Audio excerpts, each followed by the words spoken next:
Good evening, my fellow extraterrestrials.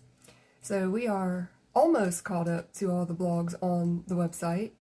I'm almost there. And this is back to my normal content, what I consider my normal content, which is primarily like ancient history and how in the world the ancients of Earth did some of the things they did and created things that they created. So, giant megalithic structures and such. And we are going to compare Puma Punku and Easter Island. And the reason being is because I don't see or hear too many, I haven't heard anybody actually comparing these two sites or making a correlation between them. And I really think they should. And the reason I think they should, well, actually, I have a list of reasons. But the primary reason for which I think they should is simply because I think they were awfully quick to overlook the connection, to not even catch it. And really, I don't see how. To me, it's glaringly obvious. But anyway, we're going to get into it. So before I get ahead of myself here, if you are not familiar with these sites, um, I mean, if you found your way to this channel and you've been with me for a while, I'm sure by now you've heard of at least some of these ancient sites that I carry on about. Certainly the Moai. I have a thing for the Moai of Easter Island. Uh, Quick backstory here. Quick backstory. The reason I am so obsessed with the Moai, like not the same kind of obsessed as I am with tardigrades, different kind of obsession. Tardigrades and sea creatures and weird alien things, I just happen to really like them because they are unique and different, and therefore I get excited about those sorts of things. But the Moai, there's a sort of spiritual connection there. There's something a little bit deeper there for me. They are amazing, they are fascinating, they are unique, they are all sorts of adjectives that I could go on about all day.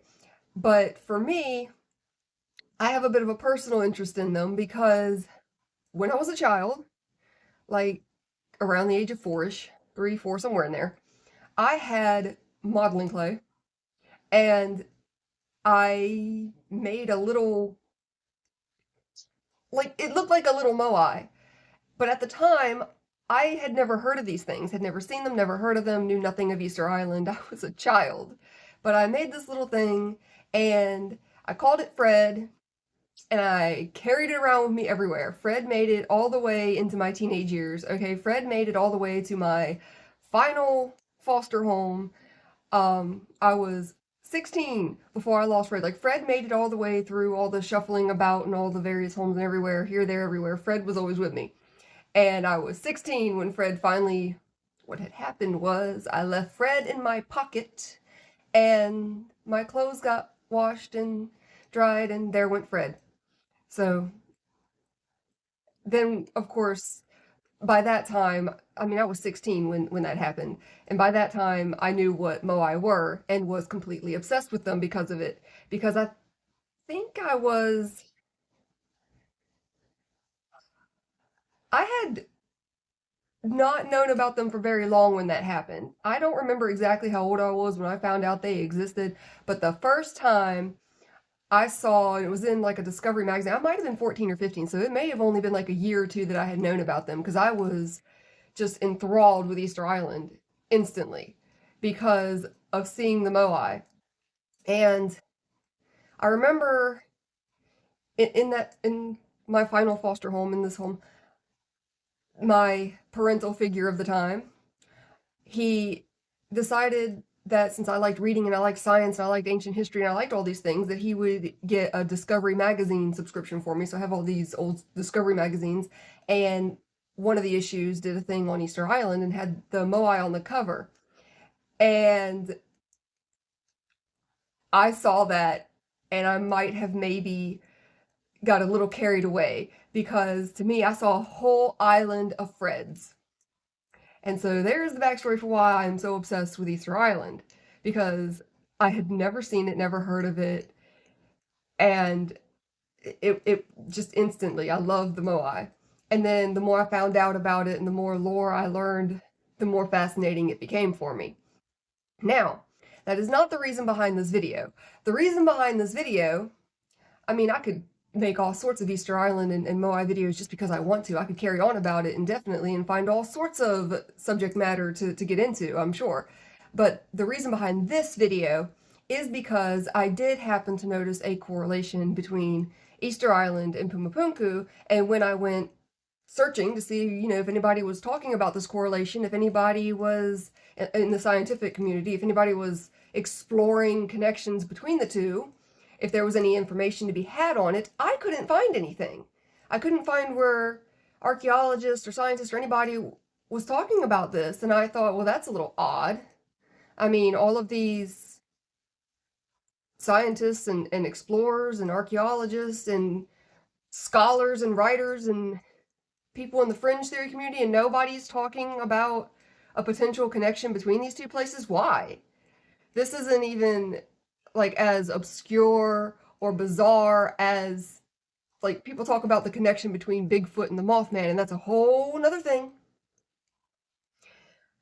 At some point I might do a video about Bigfoot, but the Mothman is not technically in my category of things. I know whenever there's something happening, like a while back when all of those bridges were collapsing or whatever was going on, and the Mothman made another splash in modern media and news and all that, everybody was tagging me and things, but like, listen, that is not my thing.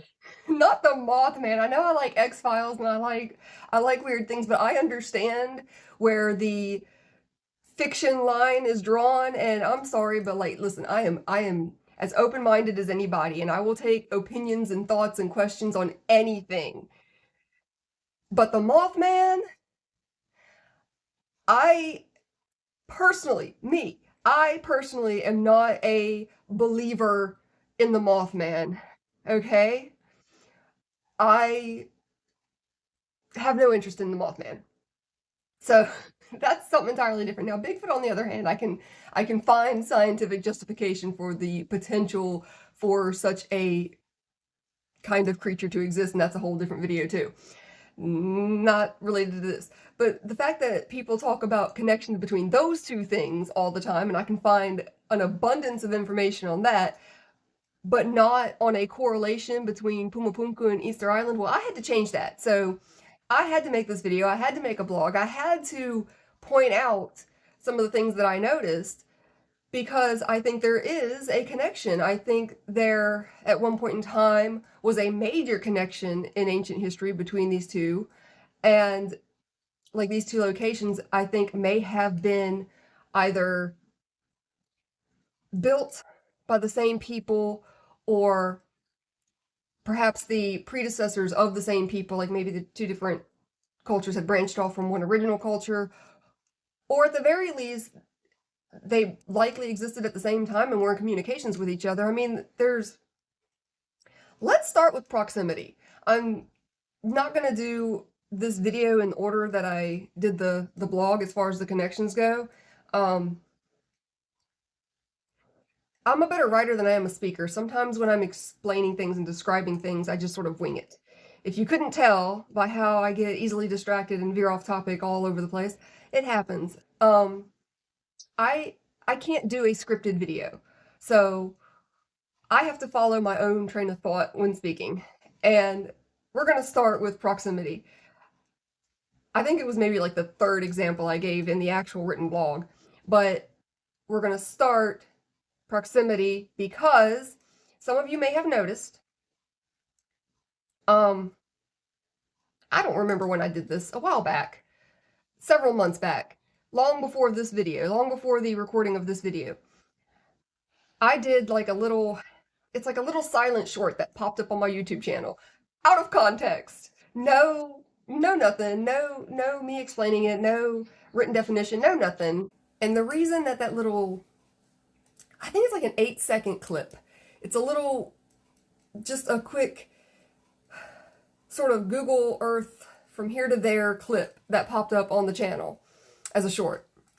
Now, I'm sure if you saw that, you were probably wondering, well, what the heck is this? What is this to do with anything? Why? What are we supposed to make of this? What are we supposed to think of this? Just a random short with just a from here to here. Well, if you notice, it's from the site of Puma Punku to the site of Easter Island. And the reason I did that is just so I could put it here in this video, so I could show you what I'm talking about. It's a visual aid specifically for this because I had written the blog already. I'm not sure if I had already posted it at the time of posting that little short, but I had already written the blog. And at the very least scheduled it to pop up on my website, to publish on my website. So I was already planning for this. And I knew that when I got to actually making this video for that blog that I would want the visual aid to show you what I'm talking about. Because it is literally, it's just a hop, skip, and a jump, as it were. The two are on the same, they're on the Tropic of Capricorn, okay? They're on the same latitude. They are, if you look at images of Google Earth and you kind of zoom in and you can see there's like this trail, this pathway of what looks like may have been islands, may have been land of some sort that would have connected, because, you know, the water levels have risen by like 400 feet-ish, something like that, a little over 400 feet, if I remember correctly. I don't have all the research in front of me, clearly, at the moment.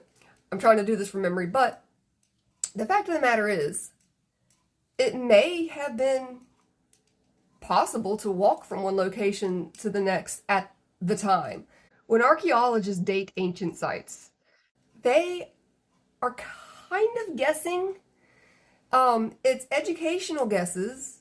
It's not like they're just making it up as they go along. It's educational guessing. It's hypothesizing based on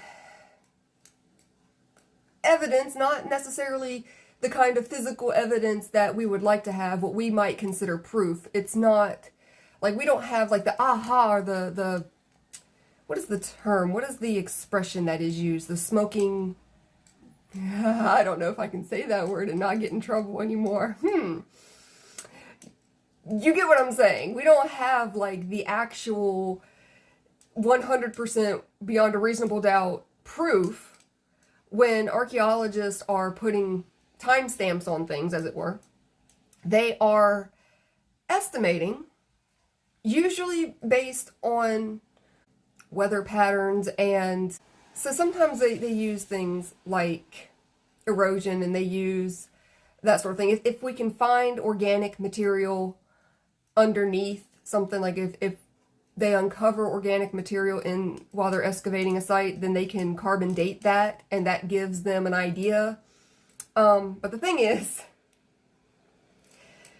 I have a thing about carbon dating. A lot of people call into question, and not just me, and not necessarily like writers, French theorists, things like that. No, a lot of credible, what's considered credible, like scientists in their field, a lot of professionals question one another. There's discussion to be had. And they call into question carbon dating on things. This happens all the time. There's always discussion going on because carbon dating, although can be a reliable source of evidence, it isn't beyond a reasonable doubt proof. That's what you have to understand. Because they are dating organic material that they have found at the site, but like that doesn't prove beyond a reasonable doubt when that site was created, because that material could have been placed there at any time during the use of the site. It didn't necessarily have to be there at the time the site was created. Therefore, we could say, you know, a civilization existed and was still using this site at this time period because we found organic material here that dates back to this time period, but the site could have been built thousands of years beforehand. So when it comes to the dating of sites, and I cannot reiterate this enough in any of my videos, my blogs, whenever I'm talking about ancient sites, we have to take a lot of things into consideration when it comes to how we reach conclusions. I don't much care for conclusions, and sometimes the so-called experts in their fields, they are so quick to rely so heavily upon what they consider proven, established, normal means of identifying the age of a site, like carbon dating. And they know, they are aware that there's margin for error. They are aware that just because you find organic material at the site does not mean that that organic material is going to give you the exact date the site was built. They know this, and they know that even their own discoveries are subject to further consideration by other scientists, other experts in the same field, that sort of thing. So, that being said, when we're talking about the dating of ancient sites, and we have multiple people looking into the subject matters, how do we find other ways of dating things? Could these sites be much older? Could the erosion patterns be a better source of evidence than the carbon dated material we found? Anyway, what I'm getting at with this is, just because the sites may have different timestamps, different dates, and have been attributed to different people. Actually, we really don't know much about Puma Punku. Like, it just gets lumped in with Tiwanaku because of proximity. Okay, let's examine some of the evidence that archaeologists use to determine who built the site and when and all of that. A lot of it comes down to, they're using the same evidence that I'm about to use to present an entirely separate argument. It comes down to educated guesswork based on things like proximity and aesthetics.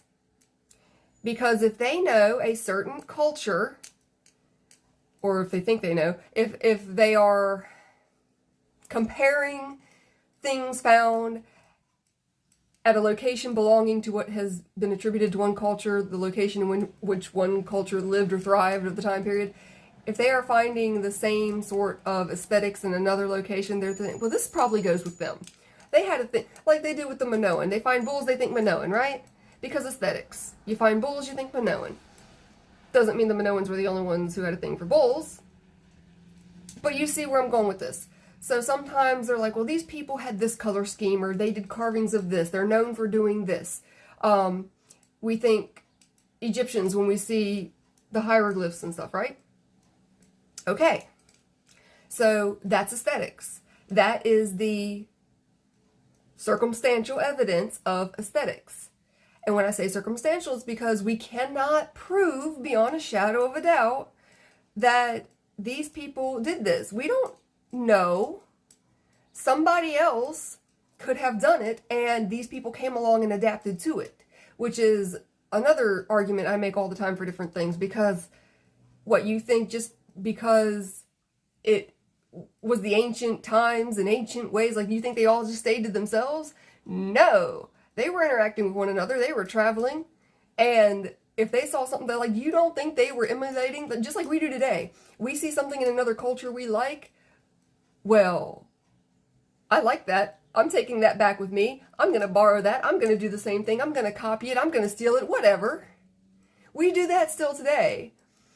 You don't think ancient peoples were doing the same thing? So just because you see something that is normally attributed to a specific culture doesn't mean that it's all the time that culture. When you find it in other places, maybe somebody else did the same thing. Or, if we're going to use aesthetics as a means of evidence to suggest that two sites were made or used by the same people, well, that's another connection between Easter Island and Puma Punku. They have similar aesthetics. Now, as far as the materials go, they used materials that were relatively close to their sites, so the materials are different, and I go into quite a bit more detail of that in the blog, but the color schemes are red and gray for both sites. Both sites. Birdman carving. Like, people are aware Easter Island, they have moai. Okay, did you know they have carvings of birdmen? Just like Puma Punku and Tiwanaku? And again, Tiwanaku, you know, scientists only really attribute Puma Punku to Tiwanaku because the two sites are practically on top of one another. They're pretty close. However, the people of Tiwanaku, they have said, like, Puma Punku was not us. The gods did that. Somebody else did that. And that's the other thing. And I know people have heard me on my videos before.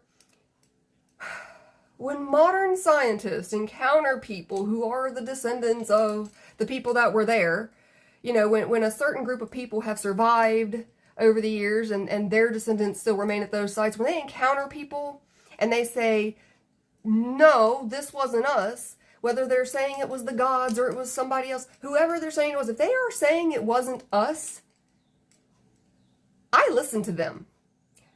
Because who wouldn't want to claim it, right? If you did something and you're proud of it, this was your people, you want to put your name all over that.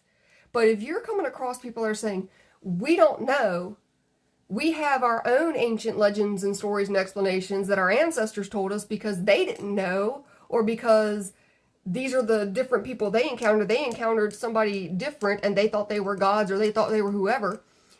I listen to that. Why would we doubt them? I don't understand why so many mainstream scientists and archaeologists and people, they say, oh, well, these people were ignorant. They didn't know anything. No. They knew whether or not their people built something if they're telling you they didn't do it. Now, it may not have been the gods. They may not have actually known who did it. But when they say it wasn't them, somebody else did this, they found this, and it's much older than what you're trying to put a timestamp on, I listen to them. Because the number of times that scientists have disregarded people because, oh, it's just their oral legends and they don't know and they didn't know any better and they were... The number of times that scientists have arrogantly thought that and been wrong, I have lost count. I got to start writing down a list and numbering it because they used to think Dwarka was just a myth. Hey, guess what? We found that, didn't we? They thought Ur was just a myth. We found that. They thought Troy was a myth. We found that. They thought Canaan was a myth. We found that. Like I said, I can keep going on and on. The number of times that scientists have been wrong throughout history because they simply did not believe what they were told by the locals who probably knew better than them. They couldn't believe the generations of ancient lore and ancient oral traditions over some schmuck who was an explorer of the time, maybe a colonist of the time, who encountered these people way back in like the 1800s or the early 1900s and said, hey, this is what makes sense, so this is what happened, and usually based it on a personal belief or political belief or agenda of the time.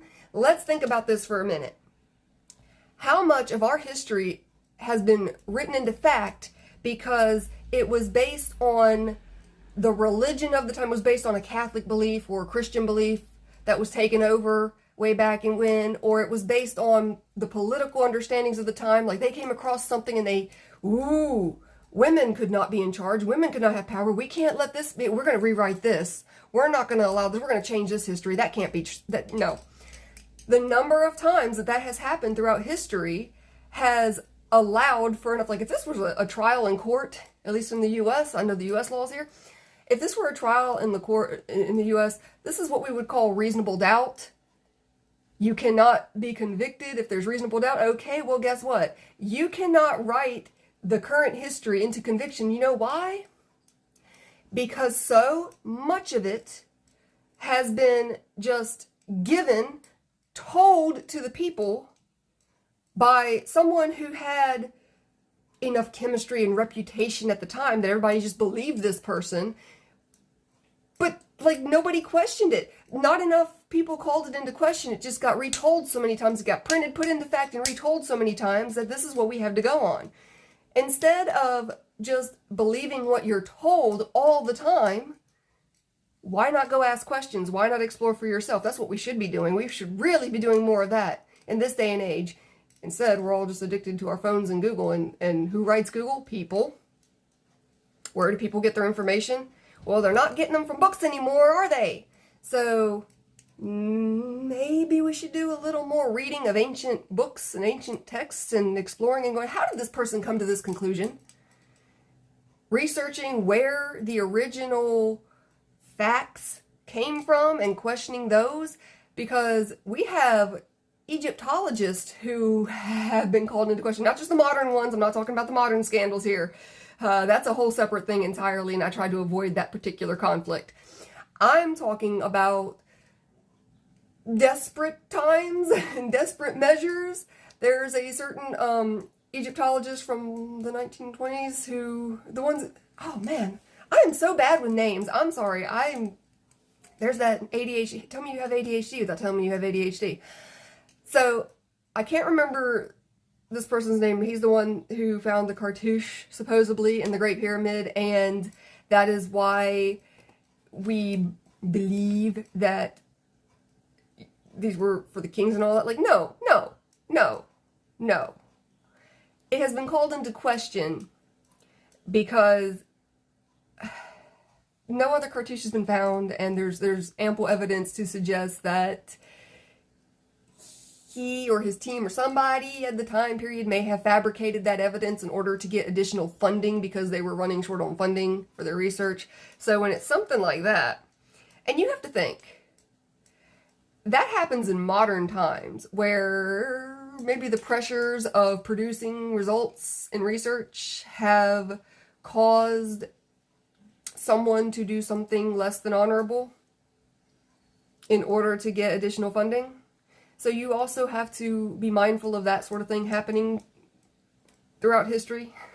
I'm not saying that that's what happened. I'm saying that there's evidence to suggest it. Therefore, you have to do your own research and come to your own conclusions sometimes. Me, I don't really like coming to conclusions. I like asking more questions. And so that sort of thing leads me to question, can we really discredit the ancients of Tiwanaku? Can we really discredit the locals there that say we did not build Puma Punku? We didn't create this. This isn't anything to do with us. I mean, if you look aesthetically, like, okay, yes, they're in proximity. You have proximity, so there's evidence for that. But if you look aesthetically, the two sites are very different. Actually, Puma Punku is aesthetically very different from Tiwanaku, more so than what it is from Easter Island. Again, aesthetically, Easter Island and Puma Punku have more in common.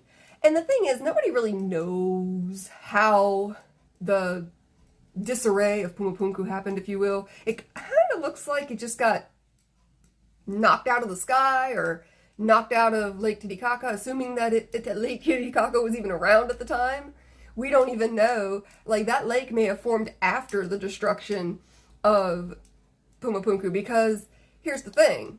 How'd that lake get there? Well, Mother Earth and Mother Nature can be very violent at times.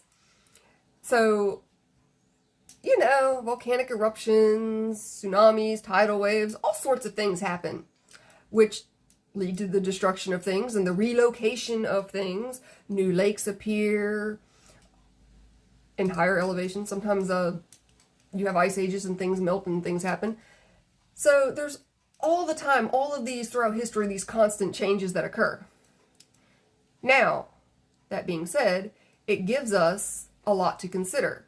It gives us physical evidence to consider. If we can determine a date that an event occurs, especially like an event in nature, if we have something to base carbon dating on, if we have organic material, that's helpful. If we have erosion, if we have evidence okay, so I'm sure you've seen where geologists, they look at the lines and they go, okay, well, we have this line here. There was some sort of volcanic event that happened at this time period because that's the only way this could occur. If we are using that sort of evidence and comparing it globally and putting together a timeline, and we are coming up with anomalies that kind of contradict what archaeologists are telling us about some of the ancient sites, it's worth looking into. It's worth considering. Because when you're looking at contradictory physical evidence, some of the not so physical evidence, the subjective evidence, the circumstantial evidence, when it starts matching up, it becomes a little more significant, even though it isn't a physical, here's the actual tangible proof. Because that's the thing.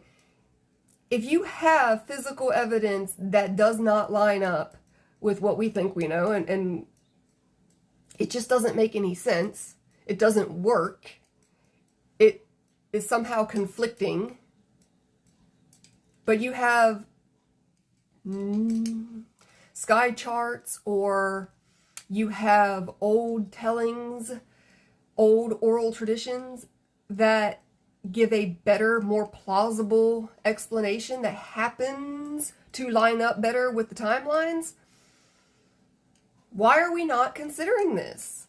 And it used to be, it was almost set in stone. There's no pun intended there this time. For once, no pun intended. But it used to be set in stone fact, right, that there could be no archaeological site older than 6,000 years. Samaria was it. There was nothing before the Sumerians. That was civilization. Before that, we were all cavemen, right? Wrong. Because Göbekli Tepe happened, and it doubled our historical timeline for archaeological sites. However, despite the fact that they even found organic material to confirm a 12,000-year-old day, so they know it's at least that old, if not older. But considering the level at which they found that material, it could very well be older. Because again, we don't know when that organic material had been placed there. But the fact of the matter is, we know that this site at least existed 12,000 years ago. And yet, they are still, when I say they, I mean the archaeologists and the mainstream scientists, they are still stubbornly sticking to, okay, but that's the exception to the rule. Really? You're still going to stubbornly stick to, but everything else was 4,000 to 6,000 years at most. Göbekli Tepe is an exception. It's an anomaly. It's an outlier. I hate when they do that. That drives me so nuts. You have just found the actual physical evidence to the contradictory, the physical evidence that support the circumstantial evidence that we have been presenting all of these years. We just have proven that it is entirely possible that you might be wrong about the dating of some of these sites, and they might be older. And you still just are so dismissive about it. You just disregard it. How? How can you be so dismissive? How are you not even the slightest bit curious? It's not like, way back in medieval times when if you found something controversial like this, it would cause you to lose your head. It's not like anybody's going to murder anybody over, I would hope. Can I say murder? Is that a no-no word? Is that a might get me in trouble word? Schmurder, maybe? I don't know. You know what? I shouldn't be afraid to use words.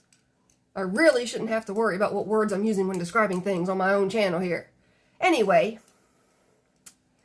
it's not like how it was during, say, the Inquisition. Okay? I don't see why you get so defensive. Like, some of these scientists get very defensive. And it's not even about, like, their own... It's not like they were the ones who originally presented this timeline and this argument. No, they're just doubling down on what has always been an argument that somebody else made, like, a few hundred years ago or something. So it's not like this is their own... This isn't a personal attack against them. This isn't their own proposed timeline. So why are they being so defensive about it? Why aren't they being... They're supposed to be scientists. Scientists are supposed to ask questions. They're supposed to be curious by nature. They're supposed to explore, right? Why aren't they doing that? Why aren't they jumping on board the let's ask questions boat, okay? Like, there's still so many that are putting periods at the end of things. They're coming to conclusions, putting periods at the end of things, making statements. Meanwhile, the rest of us who are over here, like, we get labeled fringe theorists and conspiracy theorists and everything else. We're asking questions. We're not spreading misinformation. We are the ones being accused of spreading misinformation. It's actually misinformation that we're spreading misinformation. That is the misinformation. That is a lie. I am not, and never have I ever in any of my videos come to a conclusion and said, this is absolutely it. Like, I'm right, they're wrong. Never have I said that.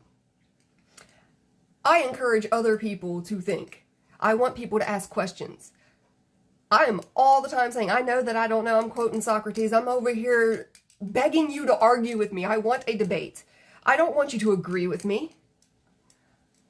I have never said this is it. This is the explanation. I have presented what if theories. I have presented correlations. I have presented evidence. And I say all of the time, this is where I'm getting this from. I cite my sources. I call it into question myself. So for scientists, these mainstream scientists in a position of power, who have credibility and have a position of power, who are influential in the community, I would say with that position comes a responsibility to further encourage explanation.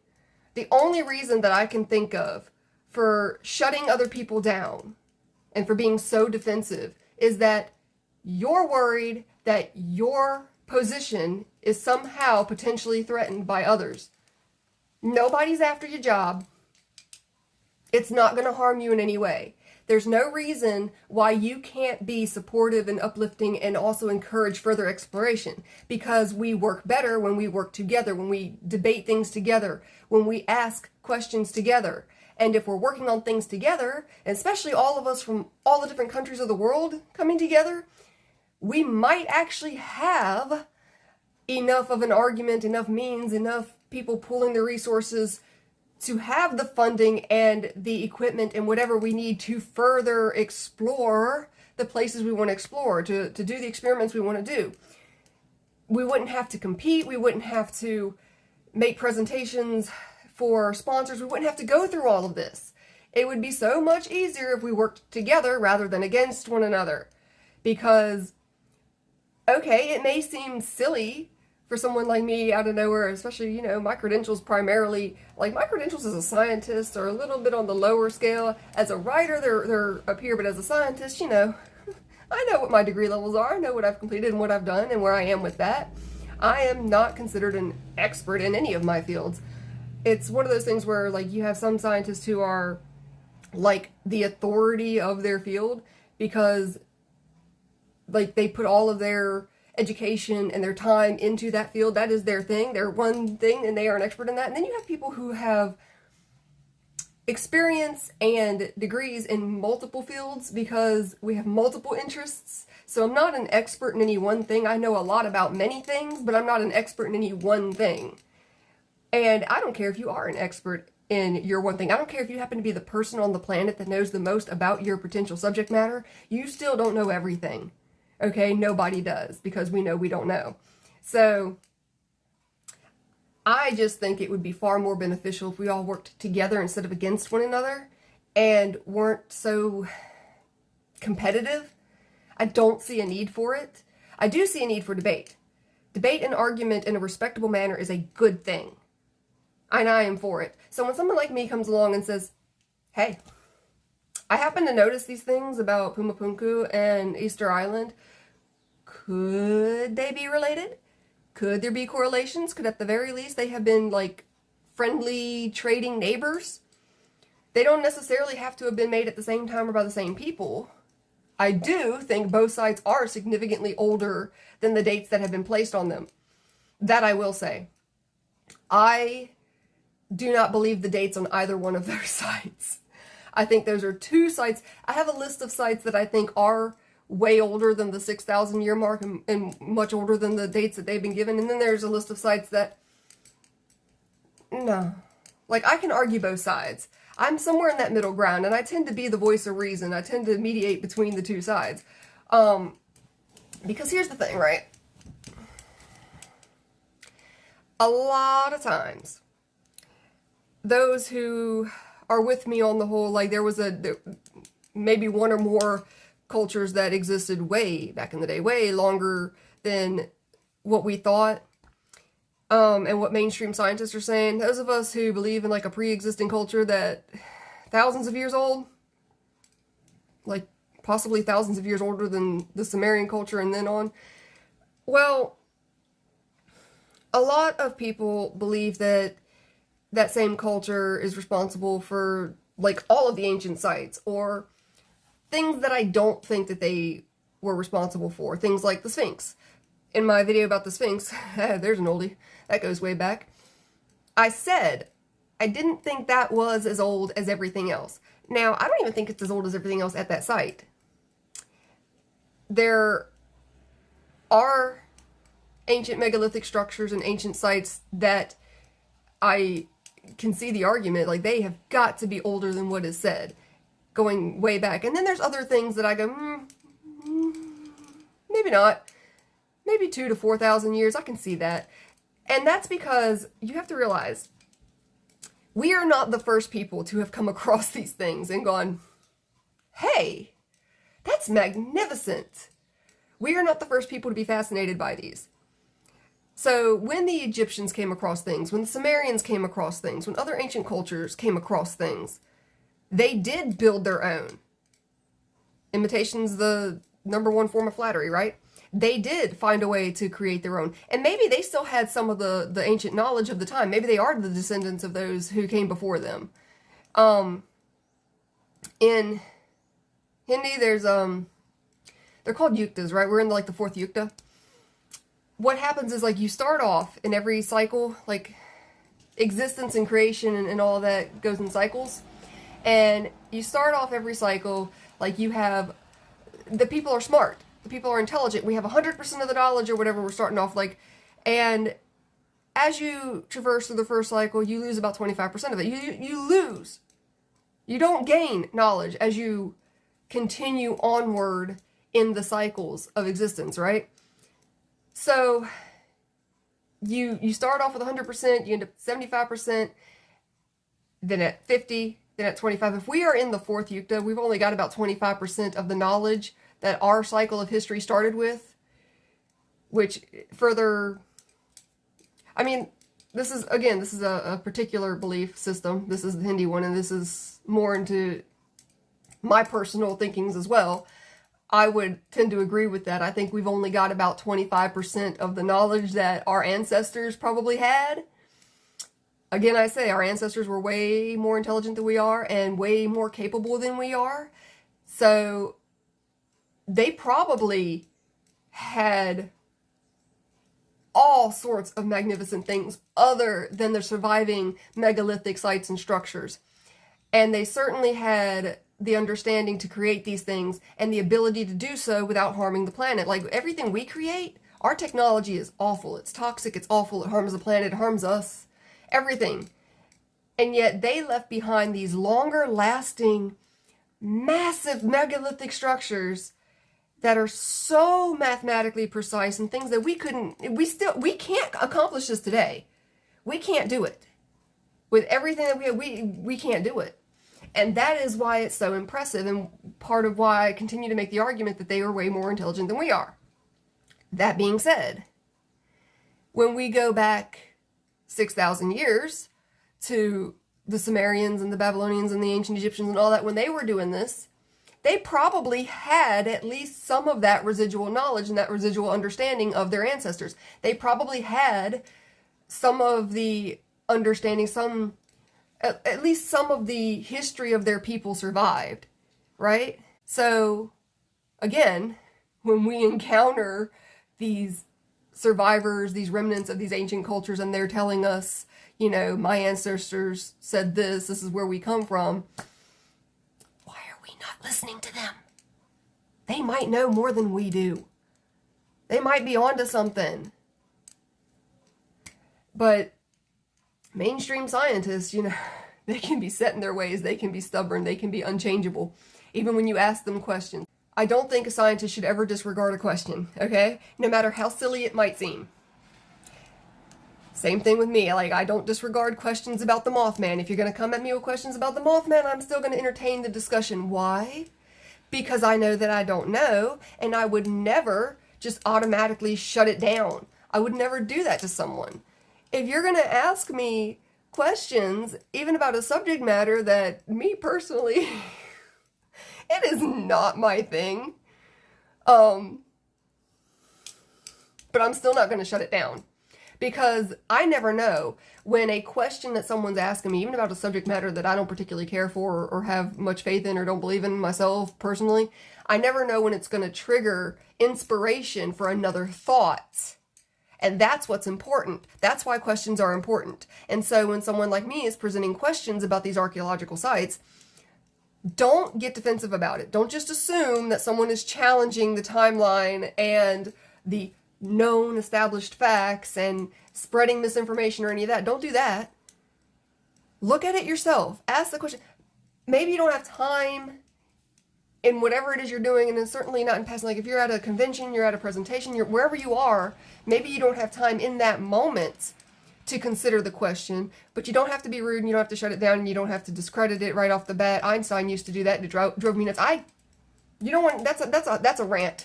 That ain't even that's not even just a tirade. That is a rant and a half about Einstein, and that man has way too much respect and credit than what he deserves. And he's partially responsible for some of the negative that happened to Tesla, because Tesla was way more intelligent than Einstein, and Einstein couldn't understand him, okay? Tesla was, in fact, a true genius of his time, but he did not have the social skills and the respect and the charisma and the whatnot that his peers had. And part of that is because Einstein shut him down, all right? Part of that is because you have somebody with that level of respect, somebody who has that level of respect and importance in their field, disregards you in front of everybody else and shuts you down. Well, now you can't make headway. So even if you were right, even if you had the better idea, the safer idea, or you were right about something, nobody's listening to you now because this schmuck over here, who happens to just be more popular than you at the time or better known, just shut you down in front of everybody. And that's not fair. I don't care if I ever become like the most famous writer, scientist, whatever in the world, whatever happens, I will never do that to someone, because everyone's questions and thoughts are valid. And I think everyone should be asking questions. And so when someone comes along and asks questions about these ancient sites and are these correlations there, I think we should be paying attention.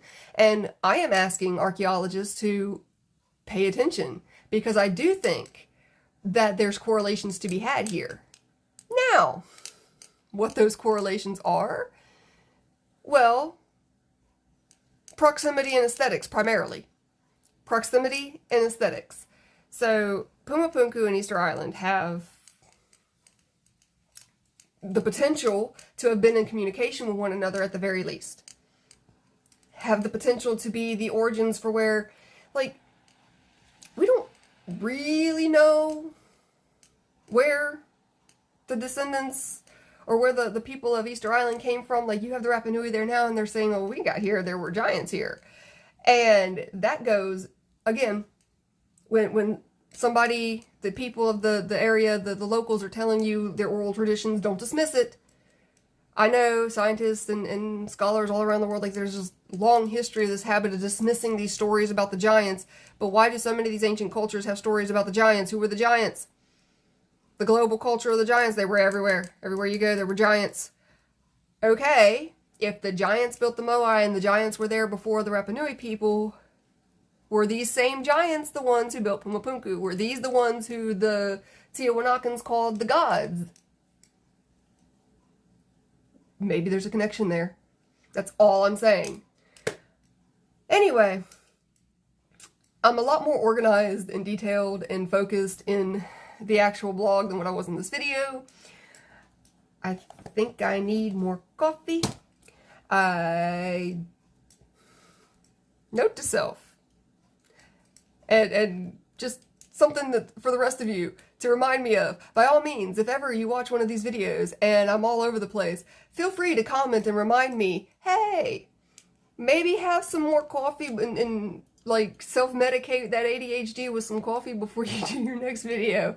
I can take criticism. I'm well aware I have not had enough. I've barely started. So anyway, I hope you were able to follow my train of thought and see where I was going with this. And at the very least, I do know that the blog, because again, As I always say, I am a better writer than I am a speaker, and I do know that the blog is far more organized and presents more arguments and more evidence, mostly circumstantial still. The same circumstantial evidence that archaeologists use, like proximity and aesthetics, when determining if there might be a relationship between ancient cultures. I present it significantly better in my blogs than I do in these vlogs. So if you're interested in learning more about that and you want to see, you know, the corresponding photos and evidence in the Google, I like Google Earth. Sometimes Google Earth is what leads me to some of the other things that I write and do. I don't know if you're familiar with Google Earth, if you've ever gotten on there and just like taken a look at some things, particularly what are under our, like, I've got an upcoming blog and I don't want to spoil it, but really, what is under our oceans? Okay, like that is the only spoiler you get. I'm leaving you with that question. I'm probably leaving you with a lot of questions. Primarily, you know, is there a correlation between Puma Punku and Easter Island? That's what this video is all about. But also, what is under our oceans? Just some thoughts, some things to think about. Stay extra, my fellow terrestrials.